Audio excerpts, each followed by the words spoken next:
aqui fazendo a transmissão hoje desse projeto nosso, né, que é falar a respeito de questões que vão fazer com que a nossa sociedade reflita, né, sobre os seus próprios problemas. A gente é do Rotary, né, quem não conhece, o Rotary ele é uma ONG internacional e essa ONG, ela desde 1980, ela vem pegando essas pautas, que são pautas muito voltadas para os direitos humanos. E nós somos aqui, na nossa região, o primeiro Rotary que trata desse tema, que traz para a discussão essas questões assim que envolvem, né, o racismo, a discriminação, o preconceito, a desigualdade. E a gente espera que hoje a gente consiga colaborar, né, de alguma forma para tirarmos daqui alguma proposta. A ideia, inclusive, é essa mesmo, né, da gente tirar daqui hoje alguma proposta. Tem aqui umas folhas, caso alguém queira, para poder escrever o que você considera que é interessante, o que poderia contribuir, e a gente levar essas pautas aí, essas reivindicações, né, para os parlamentares, para os grupos de discussão, a gente tentar algum tipo de manifestação pública, principalmente porque estamos vivenciando uma época, como todo mundo sabe, de muita violência, né? Violência contra a mulher, violência contra as mulheres negras, violência contra o grupo LGBTQIA+. A gente está vivenciando, só a semana passada, mais 3 mulheres foram mortas aqui na nossa região. Então a gente precisa trazer isso para a discussão, que é para descobrir o que está acontecendo, né, e quais são os meios que a gente pode utilizar para essa redução. E o Rotary é uma instituição que se pretende contribuidor desse processo. Bom, então hoje a gente vai começar com a fala da Roberta. Ela vai tratar das questões, né, LGBTQIA+, os direitos, mas puxando muito para essa questão realmente dos direitos em si. E depois, se alguém tiver pergunta, você fala que a gente vai até aí, leva o microfone, tá? Para você poder fazer as perguntas para ela. Então vamos lá, pode começar. Boa noite, gente. Com esse público bem restrito, eu pensei que a gente teria aqui pelo menos umas 500 pessoas. Mas no próximo ano, quem sabe? Falei para a Denise, a gente não pode, gente, desistir. A gente não pode parar de falar, a gente não pode parar de instruir, porque a gente precisa disso. E para uma sociedade como um todo, é o que eu falei com a Denise agora há pouco. Não são os direitos LGBTQIA+, só, os direitos de todo mundo.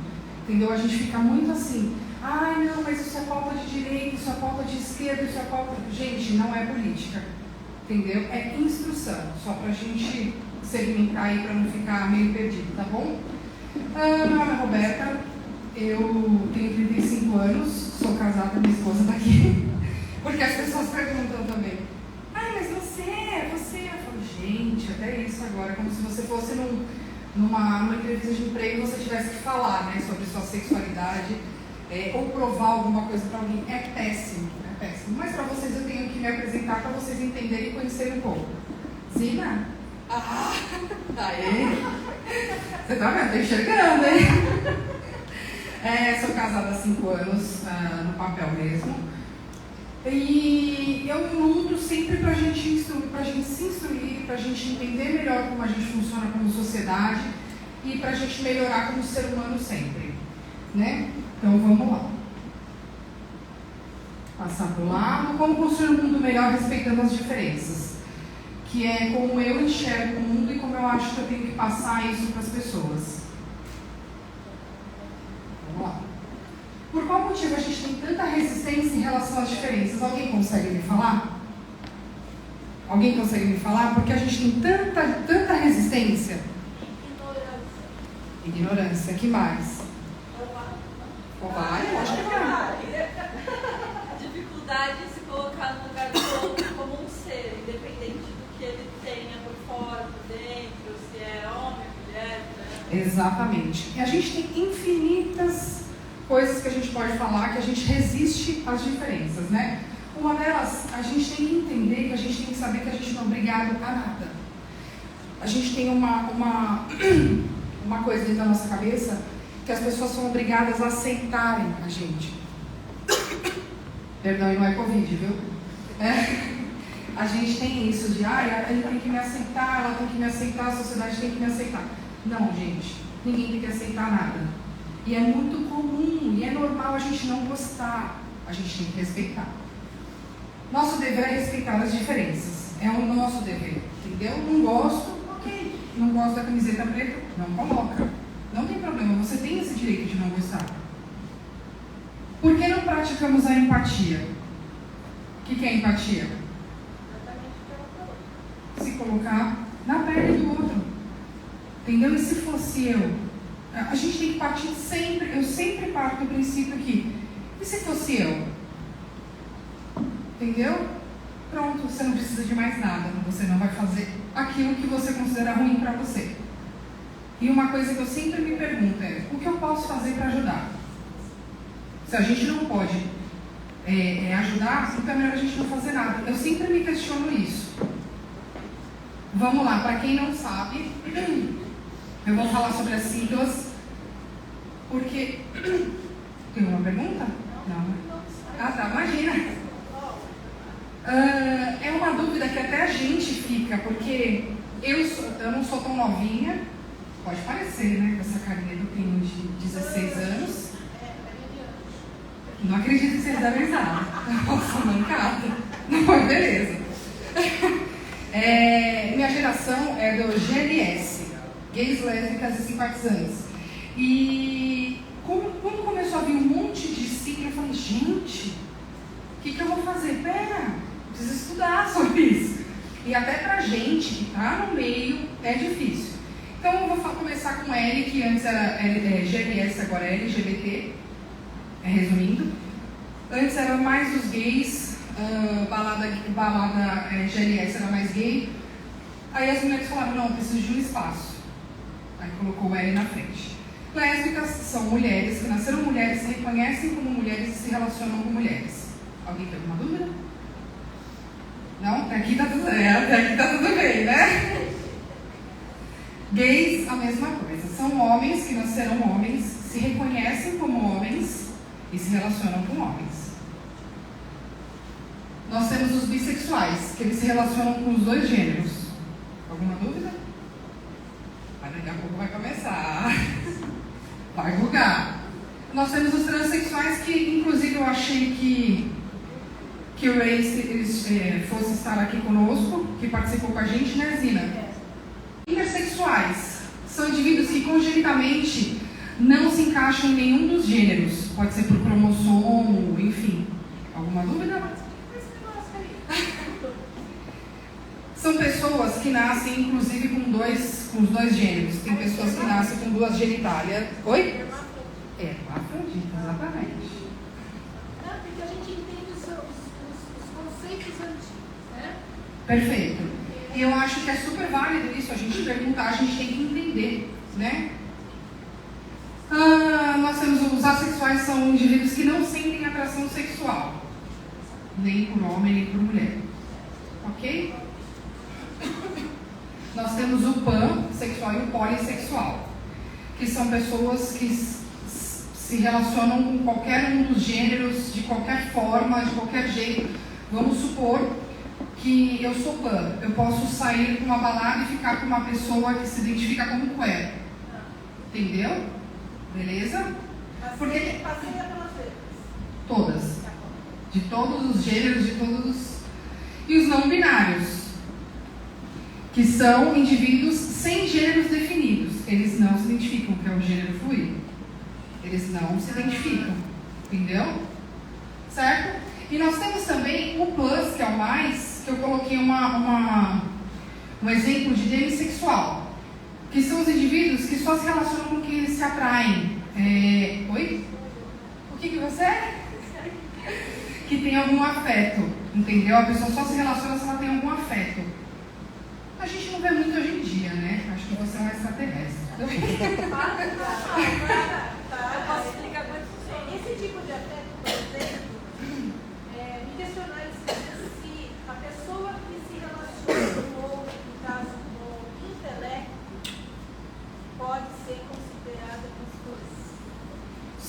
são os sábios sexuais. São pessoas que sentem atração sexual, atração física por pessoas que são inteligentes, intelectuais.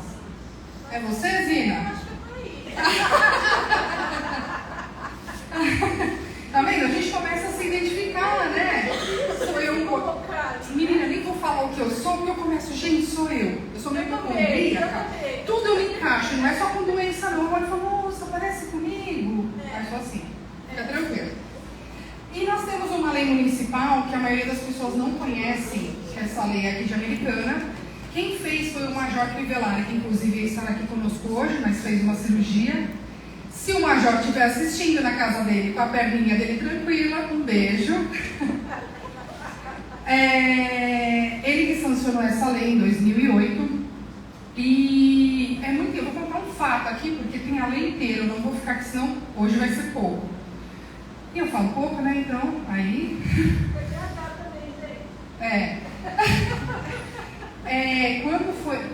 Quando foram votar na Câmara essa lei, Major, eu estou contando essa história, hein? Pelo amor de Deus, já vai ficar na rede. Ele encheu a Câmara, e na época ele era capitão. Ele encheu a Câmara de gay, lésbica, travesti, um monte de gente, GLS, tá vendo? LGBT. Encheu a Câmara. E votaram, fizeram uma bagunça e tal. No final, aprovaram a lei e ele ficou conhecido como. Ele era capitão, hoje é major. Ficou conhecido como capitão gay, gente. Não, major, né? Família maravilhosa, esposa, filhos. E ele falou assim: eu não estou nem aí. Acho o máximo eu poder dar dessa porta de entrada, entendeu? É super bacana. Eu vou ler dois artigos aqui, os dois artigos da lei para vocês, pra gente saber, ter acesso a essa lei, que muita gente não tem. Não deixa eu botar aqui. Eu tenho TDAH, gente. Não solte nenhum mosquito aqui. Vamos lá. Artigo 1. Toda e qualquer forma de discriminação por orientação sexual, prática de violência ou manifestação que atente contra a cidadã e o cidadão, hétero, homo, bi, travesti ou transexual, será punida na forma da presente lei. Ou seja, abrange muito o LGBTQIA+, todo, né? E é bacana isso ter sido colocado na lei, entendeu? E o artigo 2, que o descumprimento de do disposto na presente lei acarretará ao infrator as sanções seguintes, sem prejuízo de punições civis. O 1 é advertência por escrito, 2, multa, 3, suspensão temporária do alvará, o 4 é cassação do alvará e o 5 é proibição de contratar com a administração municipal. Então, ou seja, uma lei completa, uma lei bacana que a gente muitas vezes não tem acesso, a gente não tem conhecimento, enfim. A Denise contou uma coisa que eu acho extremamente importante, que a pauta não é de esquerda, não é de direita, é a pauta dos direitos humanos. A gente tem que se preocupar, não só com os direitos, a gente tem que se preocupar com os deveres também, porque a gente tem uma mania, é uma coisa nossa, do ser humano, é meu direito, mas não lembro o que eu tenho que fazer, entendeu? Então eu acho bacana a gente pontuar isso daqui também. Os deveres do cidadão: votar, cumprir as leis, respeitar os direitos sociais dos outros, educar e proteger os semelhantes, proteger a natureza, que eu amei o lápis, maravilhoso, Rotary, vocês estão de parabéns, nossa, incrível. Peraí, ixi, mas vocês estão já no spoiler, pronto. Proteger o patrimônio público e social do país e colaborar com as autoridades. Então esses são os deveres básicos que a gente tem como cidadão. Agora vamos para os direitos. A gente tem direito à saúde, segurança, educação, moradia, trabalho, lazer, previdência social, alimentação, transporte e proteção à maternidade e à infância. Essa é uma. Ninguém é obrigado a fazer ou deixar de fazer alguma coisa, senão em virtude da lei. Direito. Ninguém deve ser submetido a tortura, nem tratamento desumano ou degradante. A manifestação do pensamento é livre, sendo vedado o anonimato e a liberdade de consciência de crença é inviolável. Então, assim, a gente tem que pensar que a gente tem que cumprir tantos os deveres. Na verdade, a minha geração, eu não sei a maioria da idade do pessoal daqui, mas eu estou vendo só tem pessoal novo, mas o mais velho deve ter uns 17 anos. Mas na minha geração, na minha geração, gente, eu me sinto com 300 anos de idade. A minha geração, a gente só aprende os deveres, a gente não aprendeu os direitos. Então, minha geração é aquela geração de você só tem que fazer, só tem que fazer, só tem que fazer. Respeito. Vocês já perceberam que se todo mundo respeitasse o próximo, gente, como seria nosso mundo? Pode ir embora. Acabou. Uma salva brincadeira. As leis são necessárias? E aí, as leis são necessárias? Para quê? Para poder fazer valer, né? As leis, no sentido jurídico, se justificam pela necessidade da criação de regras para manter a ordem e a convivência em harmonia, certo? E elas são como uma regra do jogo, entendeu? Mas elas funcionam. E aí, a lei funciona, gente? Não? Por quê? Porque tem humano regendo ela, né? Tem homens regendo ela. Tem alguém, né? Falando sobre o Marcelo Neves, que é o constitucionalista e professor universitário, ele fala sobre a legislação simbólica, que tem 3 razões para ela existir. Vocês já ouviram falar de legislação simbólica?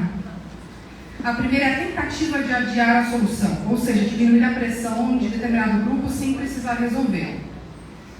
Segunda é a confirmação de valores sociais, servindo de mais posicionamento do que uma real mudança. E o terceiro, a legislação álibi, demonstrar a capacidade do Estado, passando a impressão de que o problema está sendo resolvido sem resolver de fato o problema. Deu para entender? Tá todo mundo chocado, né? Gente, eu vou passar uns dados para vocês. O percentual de brasileiros LGBT, segundo o IBGE de 2020, é de 12%, ou seja, 19 milhões de pessoas. Certo? Gente, são declaradas, tá? Né? O Nordeste é a região brasileira com o maior número de crimes homofóbicos registrados. E os estados mais registrados são a Bahia, Pernambuco, Rio Grande do Norte e Alagoas. É um dado que eu não gostaria de trazer aqui. Nós temos a lei do racismo, que foi feita em 89, que prevê crimes de discriminação ou preconceito por raça, cor, etnia, religião e procedência nacional. E nós temos a lei estadual, que é uma lei de São Paulo, que foi feita em 2001, que ela pune administrativamente a discriminação em razão de orientação sexual e ou identidade de gênero.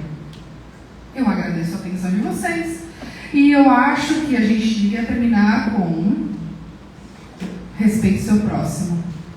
Bom, agora acabou, né? Galera. Vamos lá, alguém tem alguma pergunta? Alguém tem alguma dúvida? Gente, eu não sou advogada, tá? Eu sou da área de marketing e sou gestora comercial, mas eu posso tentar. Alguém tem alguma dúvida? Porque assim, ela traz aquilo que está escrito. Fazer tudo isso é difícil, né? Por mais que a gente tente, eu acho que a gente está fazendo os nossos deveres hoje. Eu acho que o mais importante disso tudo é que a gente leve realmente o respeito. É respeitar as diferenças. É isso que eu tento trazer em tudo o que eu faço na minha vida. Entendeu? Desde o âmbito do âmbito profissional, pessoal. É assim, a gente tem que respeitar as diferenças. Ninguém vai ser igual a mim, até porque eu sou muito bonita. Mas, escapou. Mas assim, ninguém é igual a ninguém, entendeu? Então assim, é muito complicado a gente viver numa sociedade qual a gente acha que todo mundo tem que ser igual a gente, tem que se vestir igual a gente, tem que falar igual a gente, tem que gostar do que a gente gosta. Então é isso que eu trago aqui para vocês. Respeite o seu próximo. Valeu, gente! E assim, a coisa, na verdade, o que a gente está discutindo hoje aqui, né? A gente está discutindo corpos, né? O que é um corpo dentro de um sistema que o controla. O tempo inteiro a discussão é essa. Um dia eu fui fazer uma palestra e eu perguntei para as mulheres quem é o dono do seu corpo. Todas disseram, eu. Eu disse, não, o Estado. O Estado, ele é dono do nosso corpo. Ele determina quem nós somos, como nós devemos andar, quando eu posso fazer uma laqueadura, porque eu sou uma mulher pobre e eu tenho que gerar trabalhadores, né? Isso não é de esquerda, nem de direita, nem de centro, não é questão política. Isso é uma questão de análise das relações de Estado com o cidadão. Mesma coisa, né, com o grupo LGBTQIA+, com a população negra. Quem é o dono desses corpos e como essa sociedade lida com eles? Então, por isso que surgem os coletivos, os grupos, para poder tentar achar um caminho para manter a sua identidade. E dentro desse projeto de achar um caminho, a gente agora vai ter a apresentação, né, da Adriana.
Historietas da vida, venho fazer algumas. O sol nascente de Santos, me preparo para tomar um banho. Sempre disposta a não me deixar envolver pelos encantos. Esperar em Deus? De quê? Vai melhorar. Quem espera sempre alcança. Mas na labuta diária, eu sei quem sofre. Lavo louça, faço comida, lavo roupa. E meu salário? Meu salário acaba igual essa correria aqui. Estuda, menina. Eu estudei, mas ainda estou aqui. Eu não entendo. Ofertas de serviço? Tive um monte. Lavadeira, passadeira, babá, doméstica. Por que é que não me deram aquele emprego lá no shopping? Eu não entendo. Esforcei-me tanto para pagar aquele cursinho de secretária, nem nunca fui chamada. Epa, fui sim, para arrumar tudo e lavar o banheiro. Os dias passam, os meses se vão, os anos voam, e eu continuo aqui, na mesma classe. Doméstica. E se fosse por opção, tudo bem. Eu tenho várias amigas que já se conformaram. Mas eu necessito sair dessa condição. Quero respirar outros ares e me encaixar no mercado de trabalho. Por favor, moço, me dá uma chance. Eu prometo que o senhor não vai se arrepender. Ele olhou para mim e disse: a senhora vai até o final do corredor, lá tem um quartinho apertado. Atrás da porta tem uma vassoura. Seja bem-vindo.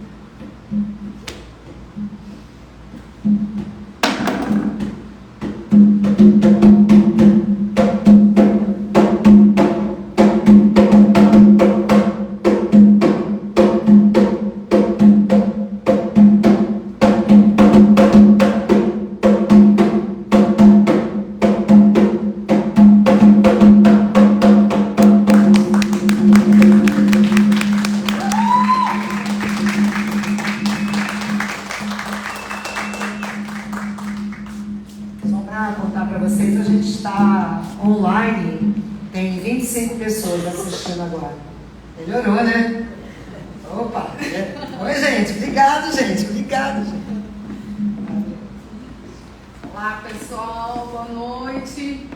É uma honra estar aqui, mesmo reverenciando toda a sua luta, Denise, por ter essa construção nesse dia, essa oportunidade. É uma pena que não tenham mais pessoas aqui para nos ouvir. Eu acho que o momento é disso. E eu sempre gosto muito de fazer esse texto. Eu, empregada doméstica da Preta Rara, é uma mulher que quebra o ciclo, né, de empregadas domésticas na casa dela, na família dela. Ela é bisneta, neta, filha de empregada doméstica. E um belo dia ela decidiu solicitar nas redes sociais delas que enviassem histórias, né, desse cotidiano do ser doméstico. E para surpresa dela, apareceram milhares de histórias, né?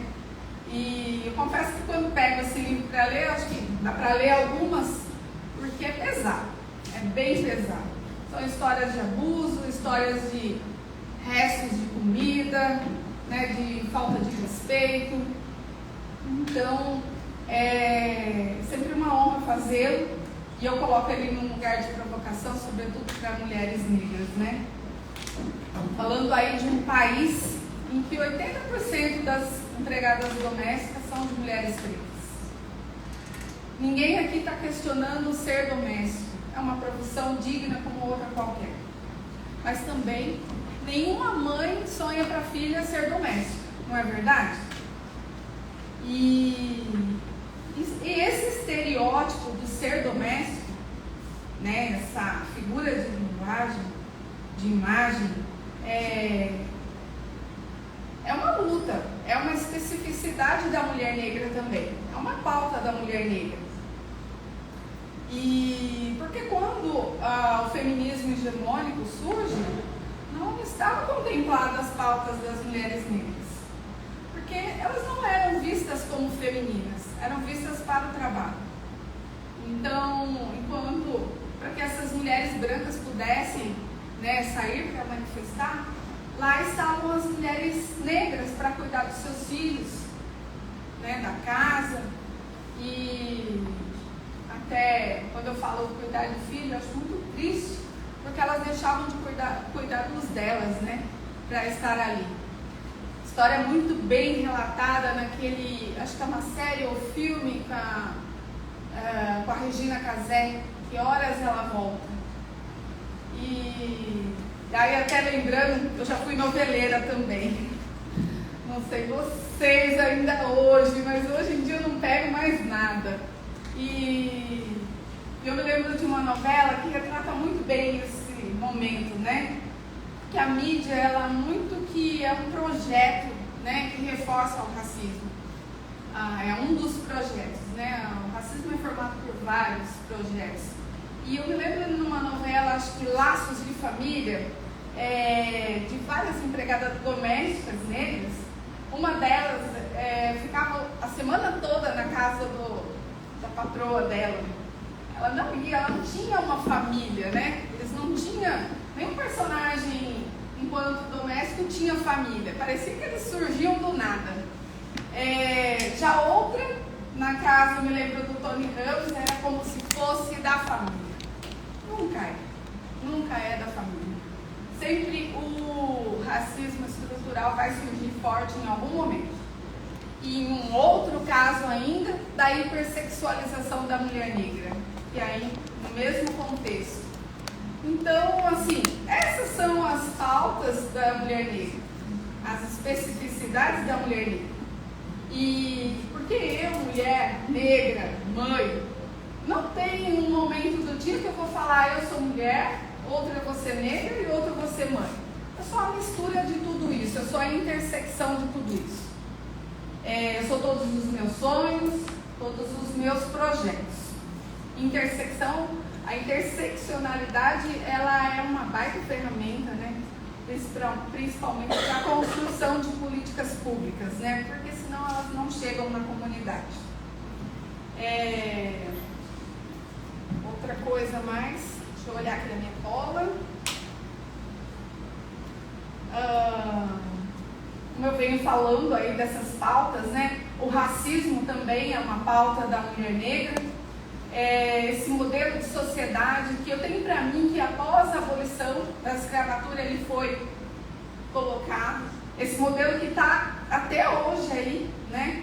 Um modelo de sociedade pautado no racismo, na necropolítica, no apagamento, que tem também ali a eugenia, né, como um aliado.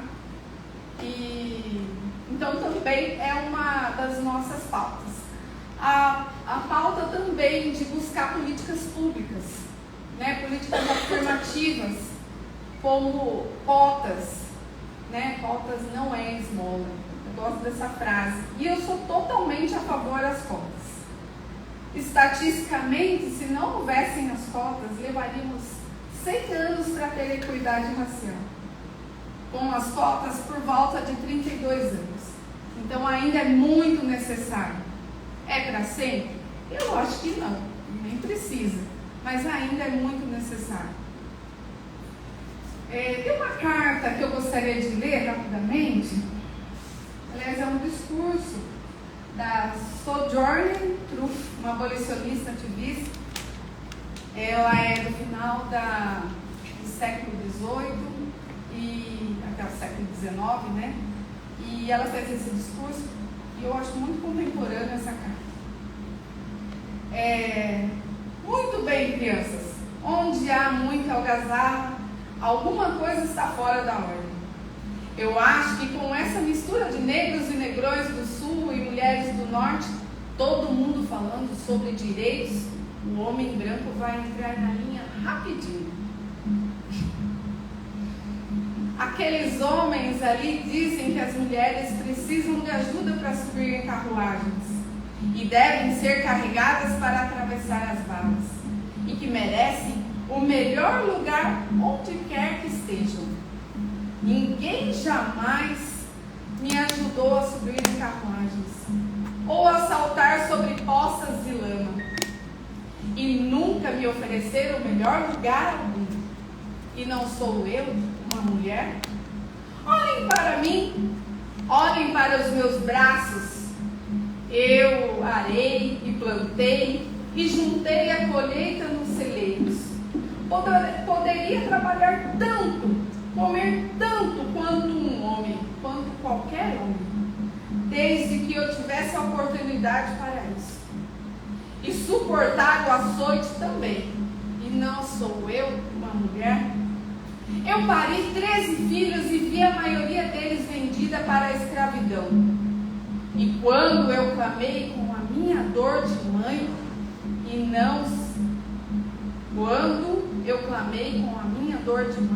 ninguém a não ser Jesus me ouviu. E eu não sou uma mulher?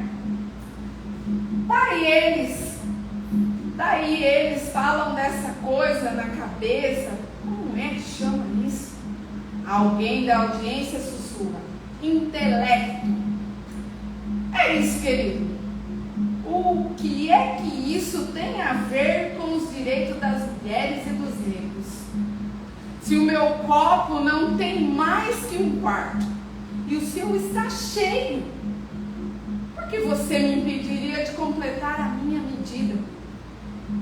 Daí aquele homenzinho de preto ali disse que a mulher não pode ter os mesmos direitos que o o homem porque Cristo não era mulher. De onde o seu Cristo veio? De onde o seu Cristo veio? De Deus e de uma mulher. O homem não teve nada a ver com isso. Se a primeira mulher que Deus fez foi forte o bastante para virar o mundo de cabeça para baixo por sua própria conta, todas estas mulheres juntas aqui devem ser capazes de consertá-lo, colocando-o do jeito certo novamente. E agora que elas estão exigindo fazer isso, é melhor que os homens as deixem fazer o que elas querem. Agradecida a vocês por me escutarem, e agora a velha Sojourner não tem mais nada a dizer. Muito lindo, né?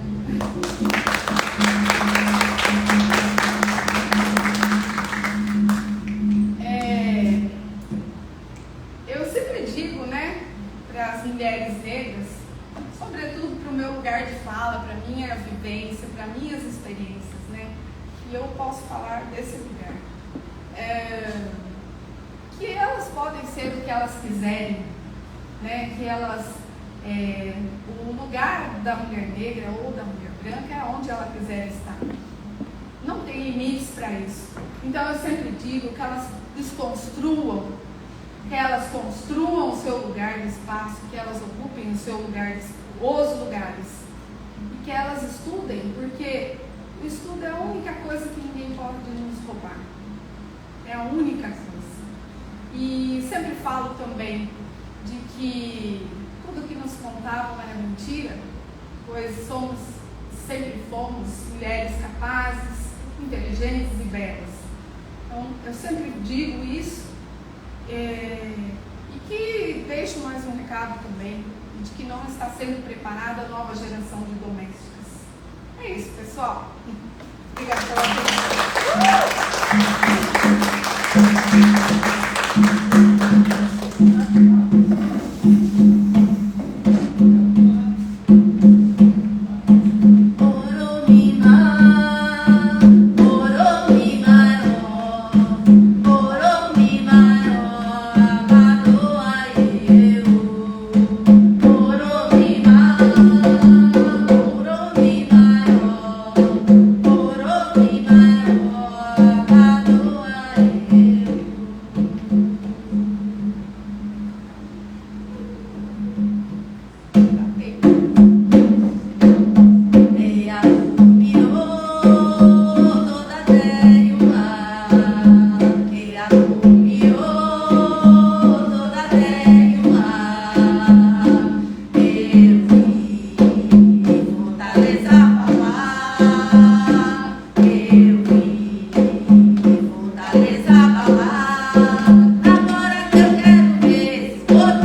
pessoal, boa noite. Primeiro eu queria agradecer o convite, né, a Denise, ao pessoal do Rotary. Depois eu queria agradecer uma amiga minha, que está aqui com a gente, a Zina, que ela que me provocou a falar sobre política, porque ela fala assim, a gente vê tudo que a gente faz é política, e você nunca para para falar de política. Você gosta de falar de feminismo, gosta de falar de educação, por que você não fala de política? Foi uma provocação dela. Tá? Então eu estou aqui para falar um pouquinho da força das mulheres lá na política, né? Como que eu faço? Eu vou pedindo para vocês mudarem o slide aí. Esse aqui? Ah, então tá bom. Então, por que eu vou falar de política com vocês? Né? Eu vou falar um pouquinho de mim, para a gente chegar aí na questão das mulheres. Eu sou professora de educação básica, já tenho aí 15 anos, sou educadora social de um cursinho popular desde 2017. Inclusive, depois a gente trouxe uns panfletinhos. Sábado agora começa o cursinho popular lá em Santa Bárbara. É um cursinho totalmente gratuito, né? Para os estudantes. Então, depois, se vocês se interessarem, quiserem divulgar também. Aproveitando que eu estou falando do panfletinho, hoje é um dia muito importante para mim e para a Zina também. A Zina é uma grande amiga minha e hoje a gente está inaugurando a nossa rádio também. A gente criou uma rádio online, ela entrou no ar hoje, né? Então depois a Zina também vai dar um panfletinho para vocês ouvirem nossa rádio, dar sugestão e tudo mais. Tá bom? Uma rádio totalmente online. Sou conselheira de sindical, né? Eu sou conselheira pelo Sindicato dos Professores, a POSP. Para quem não conhece, é o maior sindicato da América Latina, né? É o Sindicato dos Professores. Sou conselheira desde 2017. Faço parte do Conselho da Mulher. Até dezembro eu estava como na presidência, né? E aí agora eu continuo como conselheira. Sou conselheira também do CONCUT, né?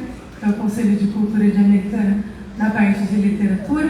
Eu não falei, né? Eu sou professora de matemática, mas eu estou estudando letras. Porque a Roberta não está mais aqui, mas assim como a Roberta, como a Zina, eu sou TDAH, e descobri recentemente isso, né? Por um acaso, né, Zina, a gente descobriu. E aí eu me interesso por várias coisas. Então eu estou fazendo graduação em letras, e tenho mais de 40 anos e não tenho problema nenhum, eu tenho mais de 40 anos e estou na faculdade. E também estou fazendo pós-graduação em literatura brasileira de autoria feminina. Tá? Eu sou promotora legal popular, né, que é um coletivo que trabalha para a Joyce ali, lindeza, PLP também, a Zina, a Renata também, né? O que a gente fala do PLP? O PLP é um coletivo, né, que trabalha com formação de mulheres para ter acesso a direitos básicos, né? A gente já falou sobre a questão da legislação hoje, né? O quão difícil que é acessar a legislação. Então, esse coletivo ele vai trabalhando nessa questão da emancipação da mulher, né? Então, que a mulher busque seus direitos, busque as redes de atendimento, busque as políticas públicas.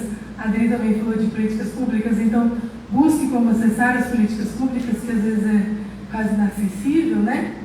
Então, o PLP, né, Promotoras Negras Populares, faz isso. Participo da Frente Feminista Marielle Vive desde a sua formação e do coletivo Bazar por Elas, que é um coletivo que trabalha com mulheres que sofreram violência através da economia criativa. E aí eu gosto de começar com essa frase da Conceição Evaristo, que nada nos é oferecido, tudo é uma conquista. Quando a gente vai falar de mulheres na política, de direitos das mulheres, nada vem pra gente de graça.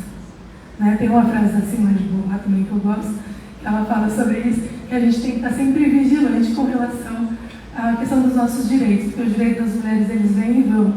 E a gente consegue perceber isso muito claramente nesses anos que a gente tem passado e cada vez mais perdendo direitos de mulheres. Né? Então, a gente precisa sempre estar batalhando e buscando, por exemplo, né, sobre o Conselho da Mulher. A gente já teve em Americana um centro de referência de atendimento à mulher. Tá? A gente está fazendo política, né? Então a gente tem que pensar que a gente não pode se restringir à questão da partidária. Né? Também faz parte da política e talvez é o que a gente mais preste atenção e ligue com política. Mas acordar de manhã e fazer uma escolha de estar aqui hoje, às 8h30 da noite, falando sobre isso, é uma decisão política também. Então a gente precisa colocar isso na nossa cabeça, porque a gente faz mais política do que a gente imagina. Vamos lá, gente. Vamos lá. Antes, vou até pedir licença para a Adri falou da questão das mulheres. Eu trouxe um livro aqui, porque toda vez que a gente vai falar, principalmente quando a gente vai falar de feminismo, a gente começa falando lá do sufrágio, né, do direito ao voto. Aí depois, e eu como uma feminista branca, eu ouvi falar do que a Adri falou aqui antes, quando eu li a Angela Davis. Então eu falei assim, eu vou até falar da Angela Davis antes de eu começar sobre a questão dos votos, porque a Angela Davis fala nesse livro, que chama Mulheres, Raça e Classe, que enquanto as mulheres estavam na rua brigando pelo sufrágio, e todo mundo que já assistiu o filme Sufragista sabe mais ou menos como que foi, as mulheres negras estavam dentro da casa dessas mulheres, fazendo o serviço doméstico, fazendo as suas obrigações ali familiares, né? Que infelizmente a gente sabe que fica a cargo da mulher. Então, é um movimento diferenciado. Quando você começa a estudar o feminismo, você fala o feminismo começa no sufrágio, não, o feminismo começa lá no abolicionismo, né? Com as mulheres negras, lutando pela abolição, né? Lutando pelo direito de viver, de sair da escravidão. O que eu vou fazer depois da escravidão? Né? Aboliu a escravidão e agora? Vai todo mundo para a rua e que se vire, né? Então, e aqui fala da Sojourner também, viu? Tem esse discurso que ela fala, né? Que chama Não Sou Uma Mulher, né? Ela fala também, foi a primeira vez que eu ouvi falar dessa mulher, foi nesse livro. Então, se vocês não leram, para entender muito a questão abolicionista e da junção das feministas brancas com as mulheres negras abolicionistas, esse livro é muito bom. Tá? Então, se vocês puderem ler Angela Davis, leiam. E aí vamos falar do voto, né? A gente tem um registro no Brasil que em 1532 foi o primeiro registro de situação de voto no Brasil. Isso a gente não está falando do voto que a gente tem hoje, da ideia que a gente tem hoje de composição e de política. Mas é o primeiro registro de uma situação de votação que a gente tem em mente aí de uma questão de representatividade, democracia e assim por diante. E a gente teve a primeira mulher eleita em 1934. Ou seja, 400 anos depois, a gente tem uma mulher entrando para a política. Então, só para a gente ter uma ideia, que 400 anos é muito tempo, né? Para a gente falar assim, nossa, em 400 anos a mulher não participava disso? Não. Né? Hoje participa? Participa. Mas não é uma coisa também em pé de igualdade. Como a Adri falou também, ela falou da questão de cotas dos negros, a gente tem hoje uma questão de cotas em partidos políticos, por exemplo, para mulheres. E a gente também vê que acaba sendo usado de uma forma aí meio que errada, né? Então, as cotas, elas são importantes para quê? Para forçar a participação das mulheres. Do mesmo jeito que a gente teve a cota, que foi uma luta muito dura do movimento negro, né, de muitos anos, para pensar e colocar o povo negro na faculdade, né? Eu lembro quando eu fiz faculdade, falava assim, de uma porcentagem muito pequena de negros, tipo 3%, uma coisa assim, nas faculdades, né? E hoje a gente só tem esse aumento porque a gente teve a questão das cotas. Quer falar alguma coisa, Adri? Só ia perder o time a pensar que já existiu cotas para brancos. A lei do boi durou acho que em torno de 17 anos, 50% das vagas, né, eram para fazendeiros, filhos de fazendeiros brancos. Né? Só podia ter terras brancas também. Sim. Então a gente vai vendo assim, por que a gente não consegue falar em igualdade, por exemplo, entre brancos e negros? Porque eles tiveram acesso muito tempo depois. Por que a gente não fala de igualdade entre homens e mulheres? Porque as mulheres só foram ter acesso a coisas muito tempo depois. Por exemplo, a questão do voto, né? Mas não só na questão do voto. Então aqui, ó, não vai dar para vocês verem direito, mas eu vou falando, tá? O primeiro é assim, a primeira vez, né, que a mulher pôde votar em 1900, na década de 30. Tá? O segundo é, a mulher ela não podia, ela tinha que ter autorização do marido para trabalhar fora de casa até 1962. Né? Por exemplo, minha mãe nasceu em 53. Então, quando minha mãe nasceu, ela ainda não podia trabalhar fora de casa sem autorização do marido. Então, não é uma coisa tão antiga. Para abrir conta em banco, também precisava da autorização do marido. Que hoje parece uma coisa tão banal, você consegue abrir uma conta de banco hoje no celular. Né? Você clica no celular, pode falar. Minha mãe usou. Minha mãe usava o CPF do meu pai. Vocês acreditam que minha mãe foi ter CPF? Depois, quando ela foi fazer o meu, ela fez o dela, ela usava o CPF do meu pai. Passaporte. Passaporte era no verso do passaporte do marido. E tinha uma autorização, se ela for sozinha, tinha que ter autorização do marido para viajar sozinha, né? E são coisas recentes, gente, não é coisa, né, antiga. Aí fala aqui sobre a questão do futebol. Mulher foi proibida de jogar futebol até 1963, se eu não me engano. Por que a gente fala assim? Por que tem tanta diferença do futebol feminino para o masculino? Meus alunos que adoram jogar futebol, e lá na minha escola, eles estão agora na disputa da quadra. As meninas querem jogar futebol também. E elas falam, não, se tem uma hora de almoço, é meia hora para os meninos e meia hora para as meninas. Só que eles falam, elas jogam mal, elas estão aprendendo. Por quê? Porque o esporte foi incentivado muito mais para os homens do que para as mulheres. Então, lógico que hoje eles estão mais profissionalmente mais à frente, né? Eles estão há muito mais tempo nisso. Tá? Então, são só alguns exemplos. Eu não estou conseguindo ler direito. Eu também não lembro direito qual que era o assunto. Mas tem a ver com essa questão da família. Então, assim, se você teve acesso muito tempo depois, é lógico que você não vai estar no mesmo patamar. E por isso que vem a ideia de cotas, para repor esse atraso. A gente viveu no Brasil 300 anos de escravidão. Como que a gente faz para fazer com que o negro consiga estar no mesmo patamar do que o branco? A gente queria cotas. E se você pegar os estudos de cotas, por exemplo, desculpa eu estar falando da questão do negro hoje, né? Eu estou falando como uma pessoa de fora, mas se você for pegar o rendimento das pessoas negras na universidade, muitas vezes é muito maior do que o dos brancos, porque eles sabem que é uma oportunidade que tem que ser aproveitada, né? Então, é importante a gente pensar sobre essas políticas públicas também. Diga. Banheiro feminino na Câmara dos Deputados em Brasília só foi ter a partir de 2016. Sim. Primeiro banheiro. Vocês já assistiram aquele filme que chama Estrelas Além do Tempo? Que tem aquelas mulheres negras que trabalhavam na NASA. Aí quando você vê que a mulher tinha que sair de um prédio para ir em outro para usar o banheiro, você fala, gente, que absurdo. Desde a primeira vez que eu assisti, eu fiquei revoltada. Porque eu falei, meu, ela perdia, se eu não me engano, era 40 minutos por dia para ir no banheiro. Porque ela não podia usar o banheiro do prédio que ela trabalhava. Aí você fala, gente, é inadmissível isso.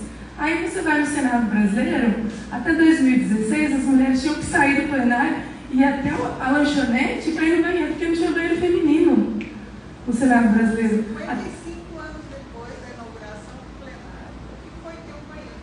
Eu estava vendo, parece que a primeira senadora eleita no Brasil foi em 1979. E o primeiro banheiro feminino feito no Senado foi em 2016. Então, durante todo esse tempo, as mulheres tinham que sair do plenário, perder a discussão. Ah, você quer participar dessa discussão, você vai perder, ou você segura, né? Que absurdo. Um absurdo mesmo. Pessoal, rapidinho o panorama do Brasil e do mundo para a gente entender. O pessoal fala, mas por que tem igualdade entre homens e mulheres?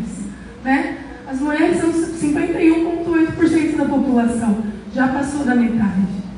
Se a gente fala de representatividade, por que então não representar de forma igual?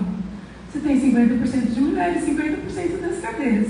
Eu tive, acho que foi em 2020 ou 2021, eu fui na Câmara de Americana, e aí eu fiz uma provocação lá, né? Eu falei assim, estou muito feliz, hoje a gente tem 3 vereadoras, né? Mas eu vou ficar muito feliz no dia que eu chegar aqui, metade das cadeiras foram ocupadas por mulheres. E aí teve muita gente que torceu o nariz para mim, mas é um sonho. Né? Semana passada, a gente foi em Santa Bárbara e a Maíra Requia, que é uma mulher especialista na questão da violência política de gênero, ela falou assim, estão falando que vai demorar 300 anos para igualar a questão dos homens e das mulheres. Mas eu não aceito. Eu quero estar viva para ver isso. Então eu também quero estar viva para um dia chegar na Câmara de Americana ou em qualquer outra Câmara do Brasil afora e ter metade de homem e metade de mulher. Eu vou ficar tranquila e vou falar assim, agora posso ir em paz. Era o meu objetivo. Então, a gente é metade da população, grande parte das mulheres tem mais que uma jornada de trabalho. Porque, pessoal, esse esquema de jornada de trabalho que a gente tem, de trabalhar 40 horas fora, foi pensado num sistema diferente do que a gente tem hoje. Foi pensado assim, a mulher trabalha em casa e o homem provê para a mulher, então ele vai trabalhar 40 horas fora e a mulher vai trabalhar dentro. E para quem trabalha em casa sabe que trabalha muito mais do que 40 horas, né, gente? E aí o que aconteceu? A mulher foi para o mercado de trabalho e continuou com essa responsabilidade de cuidar da casa, de cuidar do filho. Eu, por exemplo, estou cuidando do meu pai, então a gente está com os cuidados dos idosos, com os cuidados do filho e assim por diante. Então, na verdade, a gente acumulou jornada. A gente não distribuiu isso. Então, a mulher, depois que ela sai do trabalho comum, ela vai para casa, ela vai para casa, ela vai fazer comida, ela vai cuidar dos filhos. Eu, como professora, né, falo que vai olhar o caderno do filho para ver se fez a lição do dia, se tem lição de casa para fazer, né? E isso fica tudo a cargo de mãe. E eu falo isso porque hoje teve reunião na escola e só tinha mãe. Que é o que acontece normalmente. Os pais. Reunião dos pais com as mães. Não, só tem mãe. Não foi nenhum pai, hoje foi só mães, tá, gente? Larissa, 5 minutos. Tá bom, já estou acabando. Quase que metade dos nossos lares são administrados por mulheres, né? Então, se as mulheres podem administrar, né? Já está equilibrado, então só falta equilibrar aonde? Nos espaços de poder. Então, quando que haverá paridade nos espaços de poder, que é onde que as coisas acontecem aí na sociedade? Eu peguei a informação mais otimista, porque a Mayra Heck falou 300 anos. Eu peguei uma informação que fala 136 anos. Se continuar no ritmo que a gente está, daqui a 136 anos a gente vai ter uma igualdade. Era 99, antes da pandemia. Com a pandemia foi para 136. Por quê? A pandemia colocou a mulher de volta para dentro de casa. Né? A gente teve, no ano passado, 18 milhões de mulheres que sofreram algum tipo de violência no Brasil. 18 milhões de mulheres sofreram violência no Brasil no ano passado. Mais alguns dados e a gente já encerra. A gente tem no Brasil hoje 900 cidades que não tem sequer uma vereadora. Né? De 5 e poucos mil municípios que a gente tem, 900 não tem nenhuma vereadora. As mulheres, infelizmente, em muitos casos, são chamadas para cumprir cotas nos partidos, que hoje existe uma lei de cota de 30% de mulheres. É obrigatório que tem que ter 30% de mulheres candidatas. Normalmente não recebia financiamento para as campanhas. E aí, para encerrar, eu quero falar sobre a questão da violência política de gênero. É uma coisa nova que a gente tem falado, mas é uma coisa que já acontece há muito tempo. Aí é uma coisa que acontece, inclusive, aqui na nossa região. As mulheres, quando elas ocupam lugares que normalmente são vistos como lugares para homens, elas sofrem uma violência, e são violências sutis. Nem em todos os casos, porque existem casos até de ameaça, de morte e tudo mais. Mas é um apagamento da mulher. Você não vê, por exemplo, essa mulher ocupando espaços para além do que ela foi eleita ali. Então a gente tem mulheres que atuam politicamente. Foi feita uma pesquisa. 82% já sofreram algum tipo de violência psicológica. 45% já sofreram algum tipo de ameaça. Isso no ambiente de trabalho. Tá ali trabalhando com política. 40% já sofreram obstáculos para exercer seus mandatos. Ou foi silenciado, ou teve um projeto que foi arquivado, ou coloca aquele projeto que nunca entra em discussão, sabe? Então é um tipo de apagamento. 25% já sofreram agressões físicas e 20% já sofreram assédios. Isso daqui, como todo tipo de estatística, quando a gente vai falar de mulher, as pessoas falam assim, deve ser subnotificado. Porque a violência contra a mulher, isso é uma coisa que é difícil de se provar nesse país, a violência contra a mulher. Né? Então, se existe essa porcentagem, vocês podem pelo menos dobrar. Né?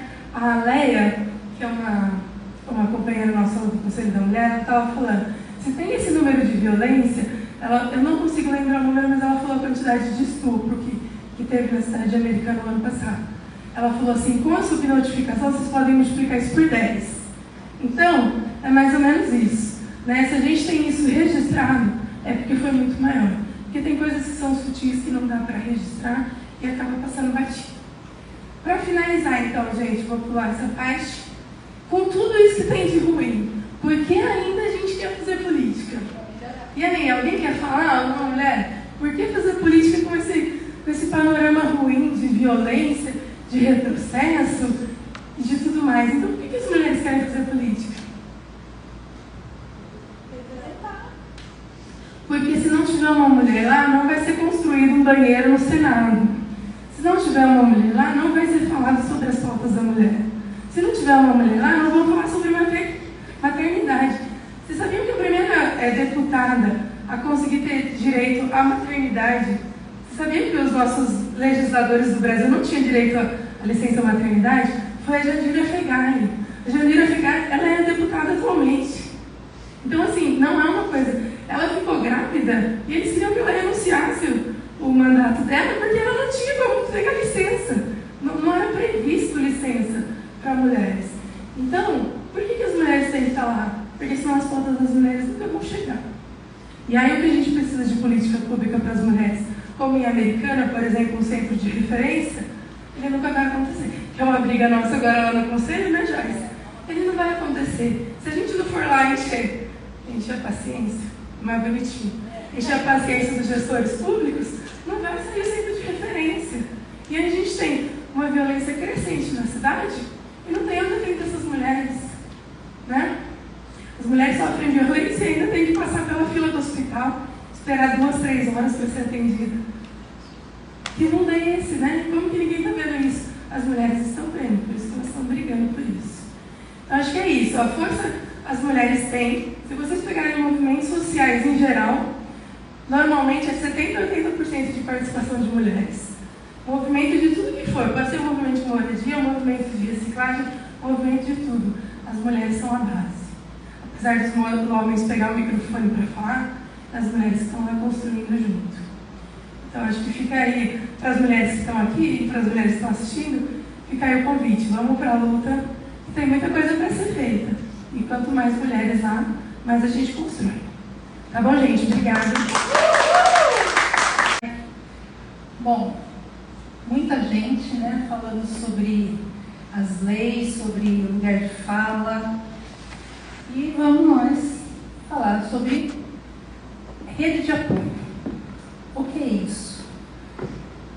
A gente não é um indivíduo sozinho, seja branca, negra, indígena, outra etnia. A gente está num contexto e a rede de apoio é o que salva. Isso serve, a Roberta foi embora, mas isso serve para a mulher e para todas as letras LGBT+. Então, vamos falar um pouquinho do porquê a rede de apoio é interessante. A moda é uma coisa muito legal. Quando alguém está grávida, a gente fala, é menina, você vai na loja, tem tanta escolha. Menino, só tem shorts, camisetinha, tênis, não tem tanta variedade. Porque não precisa.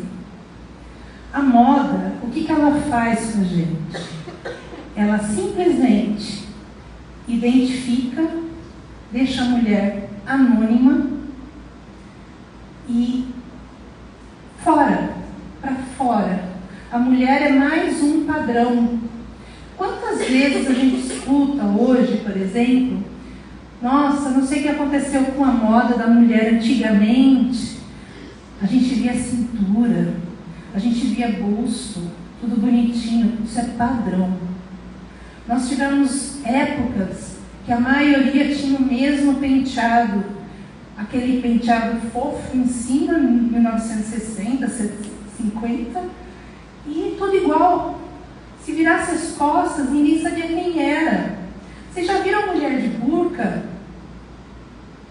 É tudo igual. Por quê? Silencia. Deixa a mulher no silêncio. Todas iguais.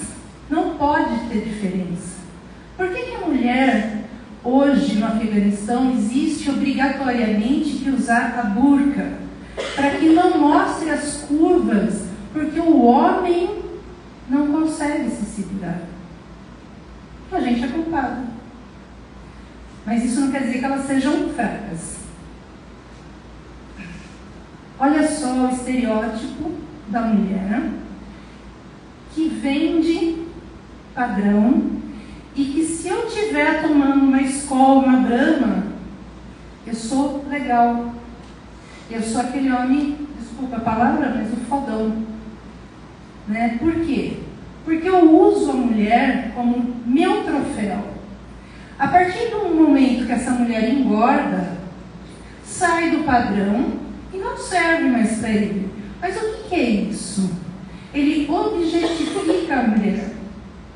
Ele não está preocupado com quem é essa mulher. O que essa mulher deseja? Quais são os sentimentos dela? Quais são as dores dela? Quem disse que aos 57 anos eu não posso fazer faculdade? Alguém lembra daquelas 3 em Bauru? Falando da mulher de 44? Vocês não têm ideia do que aquilo me causou. Falei, gente, eu vou me formar com 58, eu estou com quase 60. Me fez tanto mal. Aquelas 3 reproduziram uma dor, não só naquela que foi acolhida na faculdade, mas eu não fui acolhida. A dor ficou em mim. Então, quando uma está ruim, quando uma está mal, isso repercute em todas nós. Então, vamos entender o que é o ser mulher. Como diz o Nicolas, responde para mim assim: mulher é muita coisa para entender. Eu não sei se vocês viram essa questão dele. A gente tem assédio moral, a gente tem assédio sexual. Depois, se vocês quiserem, não vou discutir muito aqui, eu vou falar mais da rede. E esses assédios, como a Clarissa disse, eles são mais difíceis da gente provar. A minha saia estava assim, eu fui assediada. Mas que roupa é essa? Você está pedindo. Como fulano te assediou? Ele é casado. Conheço a família. Então, assim, o que é assédio? Ah, professora, o fulano passou a mão na menina. E a outra professora falou, é normal. Que roupa ela estava usando? Os meninos estão na puberdade. Isso, os meninos estão na puberdade, eles podem. Né? Porque a menina menstruou, agora a gente se preocupa, por quê? Porque pode engravidar. Não é uma fase legal. Para os meninos né? E aí, já transou? Para os meninos. E para as meninas fecha a perna, senta direito. Padrões. Silenciando, sempre. Bom, aqui a cantada, ela pode ser um assédio, normalmente é. O que vale saber é o quanto disso você se incomodou. Porque, às vezes, eu quero saber se eu estou bonita. Eu quero saber se minha roupa está legal. Será que foi uma cantada? Será que foi um elogio? Eu não posso levar tudo a ferro e fogo. Mas a partir do momento que isso me incomoda, isso é assédio. Então, por exemplo, eu não sei falar com uma pessoa trans. Muitas vezes, eu não sei me referir a ela. Eu não sei...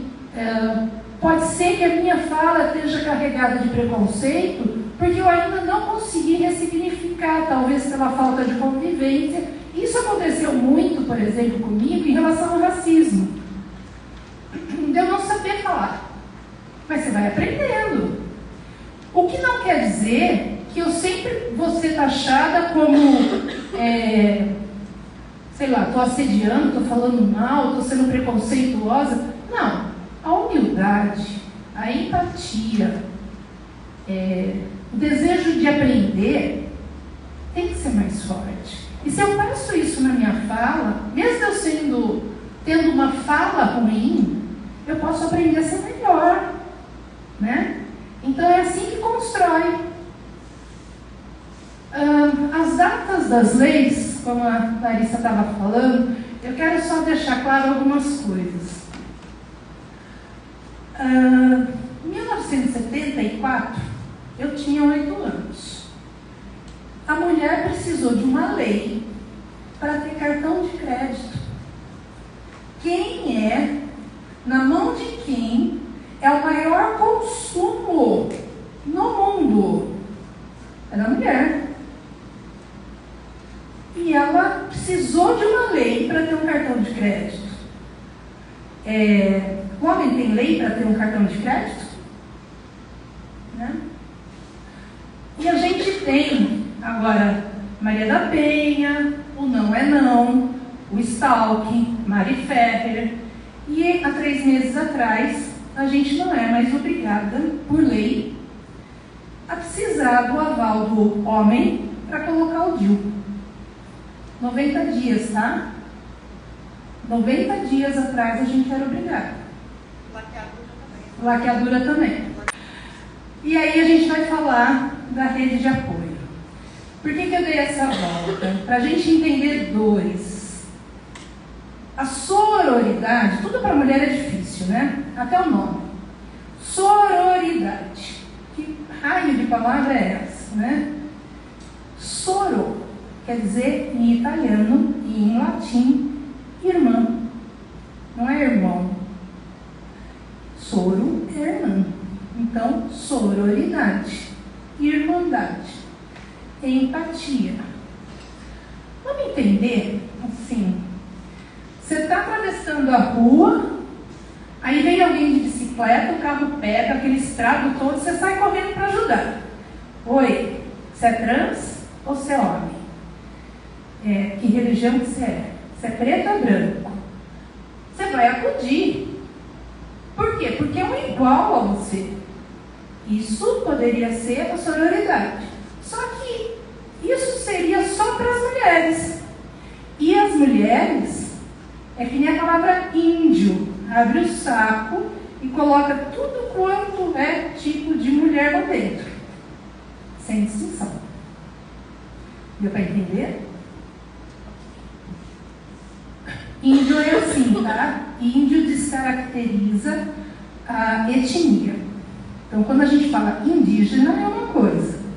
E se a gente pensar no latim, índio quer dizer indio, sem Deus.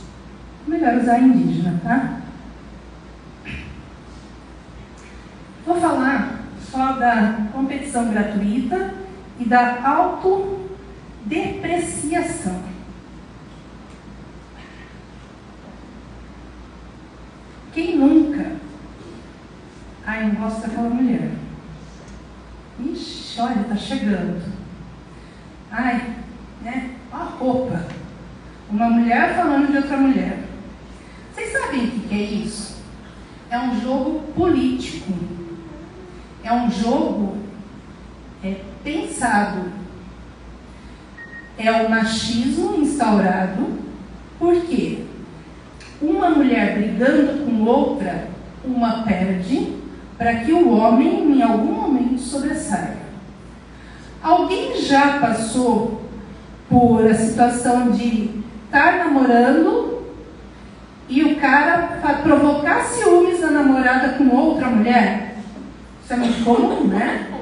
O que é isso? Ele senta no camarote, ele vê 2 mulheres brigando por ele. Quem que é o erro? Onde está o problema? Está nele. E a gente briga com outra.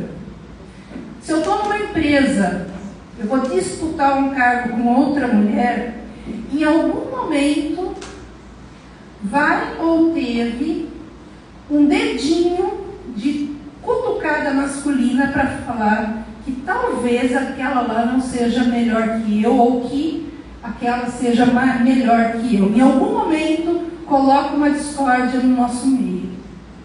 Eu ficaria feliz se uma mulher ocupasse o cargo no qual eu estou participando, mesmo que não seja eu. Vou ficar triste por mim.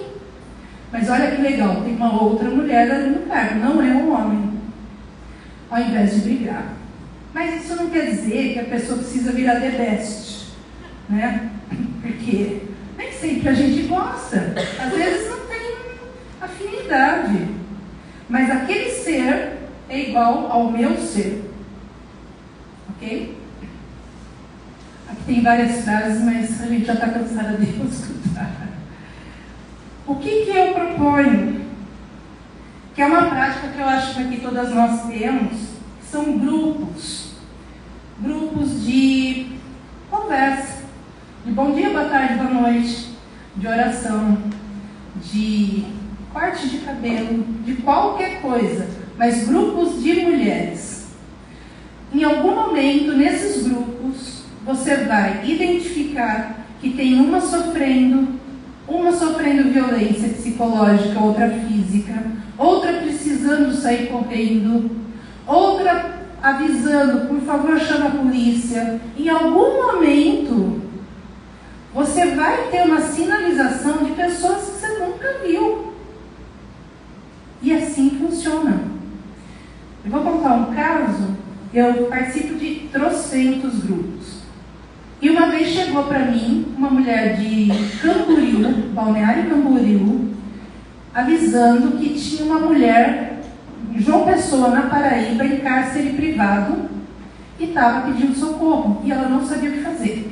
Então, olha só, estou em São Paulo, a mensagem chegou de Camboriú para São Paulo, vindo da Paraíba para Camboriú e São Paulo. Então, deu uma volta ali, né?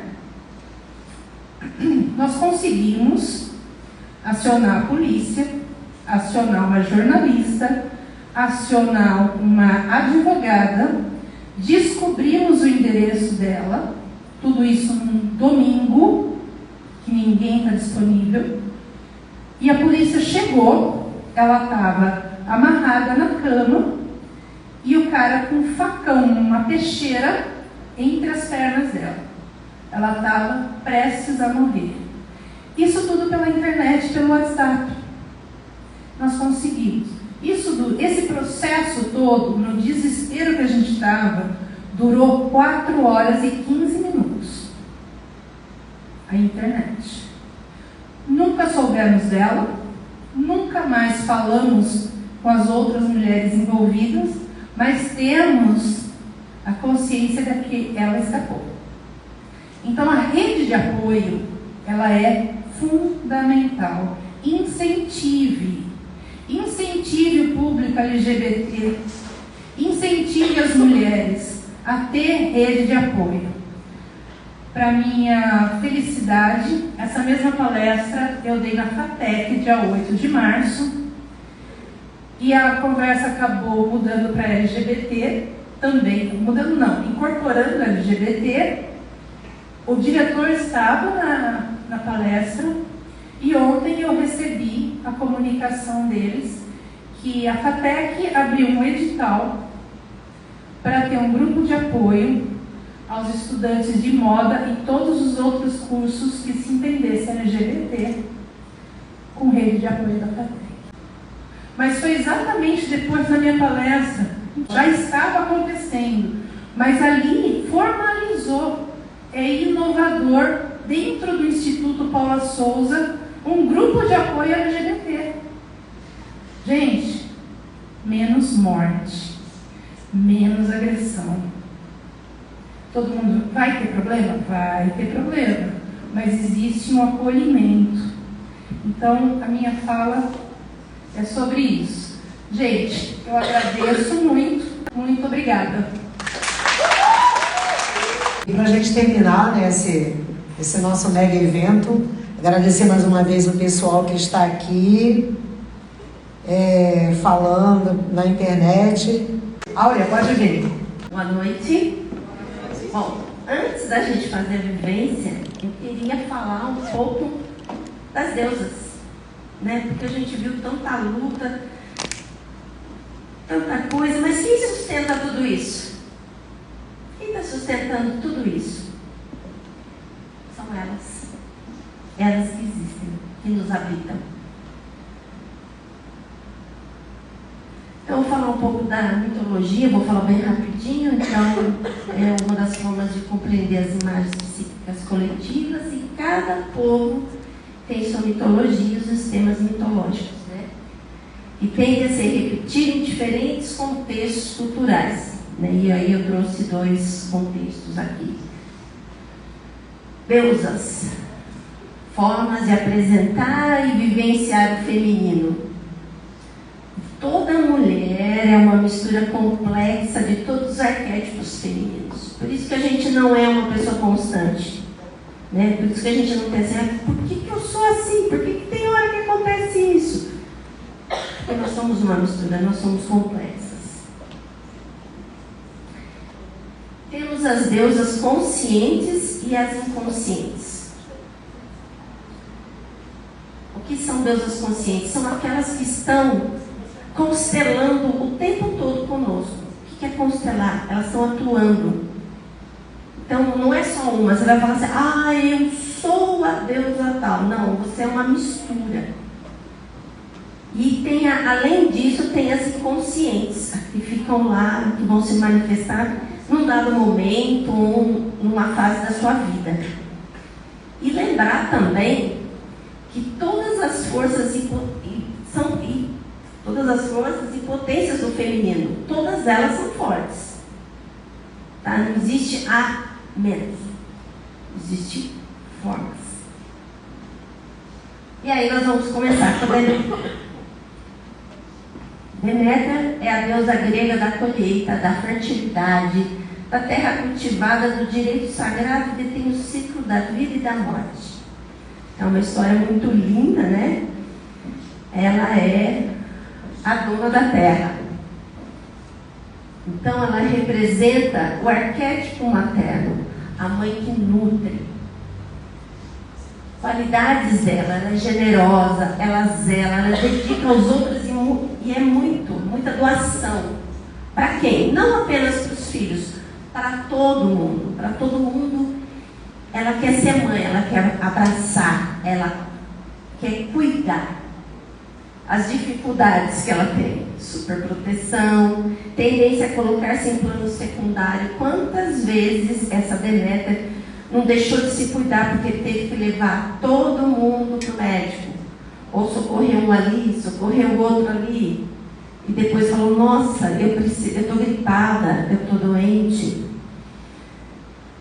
E é suscetível à depressão, síndrome de um ninho vazio, porque ela quer cuidar, ela quer ser mãe. E o verbo dela é sempre prover.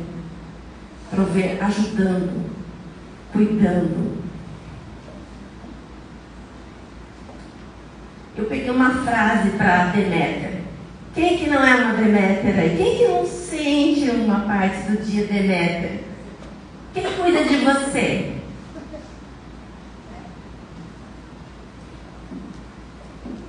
Fica a reflexão aí. Vamos para Perséfone. Perséfone, filha de Deméter. Ela foi raptada. Hades. Perséfone, a eterna filha. Qualidades, receptividade, aprecia a imaginação, o sonho, graciosidade.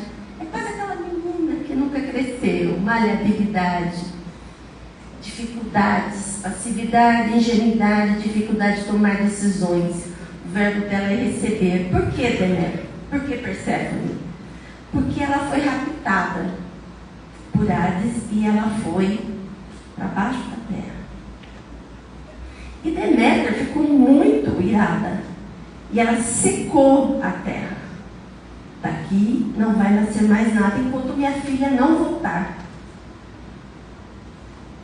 E ela não abriu mão disso. Deméter também é uma mãe irada. Quando o filho não está do lado dela. E aí lá vai Zeus negociar com Hades e ela passa uma parte do tempo com a mãe, a primavera e verão, onde tudo floresce, tudo frutifica, tudo é lindo, e o outono e inverno ela passa com Hades embaixo da terra, onde tudo é recolhido. Mas Perséfone, ela não consegue decidir a vida dela. Ela não consegue falar aonde eu quero ficar. Ela fica entre Hades e Deméter. Ela não decide. Então, quando você não decide, alguém vai decidir por você. Qual que é a frase para ela? Seja sua melhor amiga.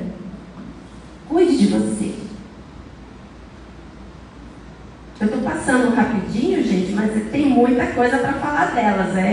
Eu fiz uma revisão. Vamos falar de Afrodite. Olha lá, todo mundo tem Afrodite. Era a deusa do amor, da beleza, da fertilidade e do desejo para os gregos antigos. Tinha uma forte relação com a sexualidade humana. É a bela, a amante. Nem sempre é a mais bonita, mas é sempre a mais carismática. Tem um senso estético, uma preocupação de, nossa, estou bem, nossa, como que eu vou ficar? Criatividade, sensualidade, sociabilidade. Essa pesquisa que eu estava baseando, eu coletei de uma professora que teve uma pesquisa com mulheres com câncer, em tratamento com câncer. Então ela conseguiu identificar todos os tipos em tratamento. Então, uma Deméter, ela precisava se cuidar, fazer o tratamento correto, e ela se preocupava com todo mundo. A Perséfone precisava de alguém sempre apoiando e cobrando ela. E a Afrodite, ela tinha uma preocupação. Nossa, mas vai remover o meu seio?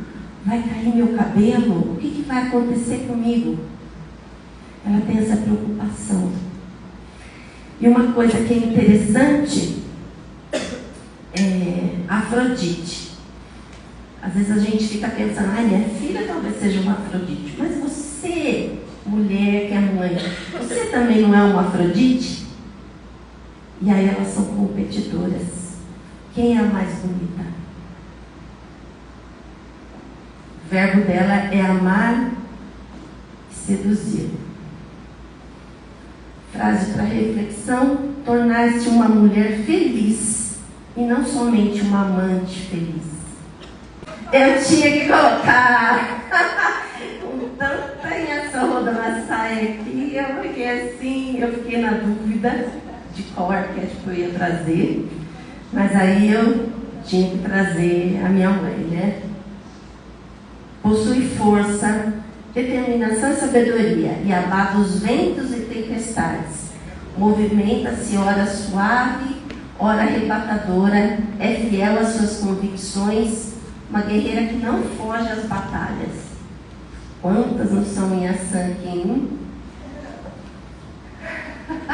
A guerreira, as qualidades dela é o improviso, coragem, a lealdade, franqueza, fluidez de raciocínio, mudança de pensamento, dificuldades, agressividade, ciúme doentio e estabilidade. Transformar e lutar. Às vezes é um dos problemas, não problemas, mas que a mulher está sempre lutando para ter um espaço, para ter um lugar. E ela sempre tem que estar assim, atacando, lutando, brigando, sempre transformando. Né? Ela tem que, às vezes, ser comparada ou competir com o homem para ser valorizada. Quantas vezes a gente não é uma Inhaçã? Quantas vezes a gente não assume esse arquétipo para ter o seu espaço, para lutar? A frase para Inhaçã: respira, porque ela está sempre girando, buscando, lutando. Então, eu pensei, refleti, essa eu coloquei, eu falei, respira, Inhaçã, tem hora que você tem que parar. Ela é impulsiva. Ela é impulsiva, ela não para de criar, de pensar. Então, tem hora que ela tem que se acalmar. Né? Bom, eu quis passar rapidinho em algumas deusas, tem muitas, tá? Não são só essas, nem as dos arquétipos da matriz africana e nem os gregos, né? Que normalmente a gente tem muito essas deusas gregas. Se alguém se interessar, a gente pode conversar mais depois, tá? Porque tem muita coisa para falar delas aí. Aí eu queria convidar com vocês, fazer uma vivência, né? Vocês pegaram uma florzinha, quem não pegou, tem aqui, tem um lápis, dá uma para mim. E aí vocês vão refletir. Essa florzinha de 5 pétalas, ela se chama Miosotis. Ela significa o amor eterno. Que os desejos se transformem. Ela conta a lenda que existia um casal passeando à beira de um rio. E essa Miosotis, ela ficava lá no meio. E aí a moça falou para o namorado: nossa, mas eu queria tanto aquela flor. E ele foi buscar. Só que a correnteza estava forte. E ele não suportou. Lutou e acabou se afogando. Só que durante essa luta, ele falou para ela: nunca se esqueça de mim. Nunca se esqueça de mim. Guarde meu amor por você. E a partir daí, a Miosotis começou a só ter na beira da água, para ninguém mais se afogar e ter que viver um amor eterno. Aí eu convido todo mundo a pegar a florzinha, tem aqui, e escrever uma palavra que quer, um sentimento, alguma coisa que vocês querem que essa água, que está aqui é uma bacia, flua, né? Porque a água é um fluir. Então eu convido todo mundo aqui para vir, descer aqui, trazer, pegar a caneta. O lápis é o lápis. E quem já está com ela, dobra ela assim. Fica todo mundo em volta aqui da bacia. Vai dobrar assim, ó. Bota as pontinhas.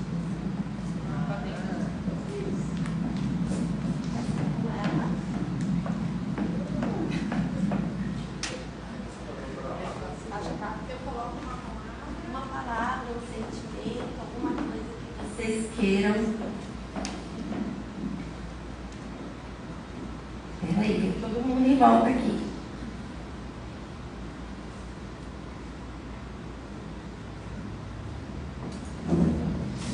Pode ficar em volta aqui da bacia.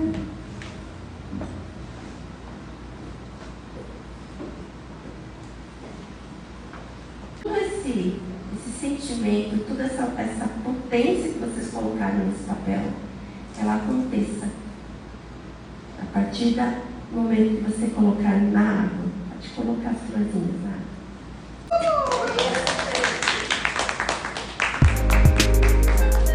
Obrigada aí, pessoal, pela presença.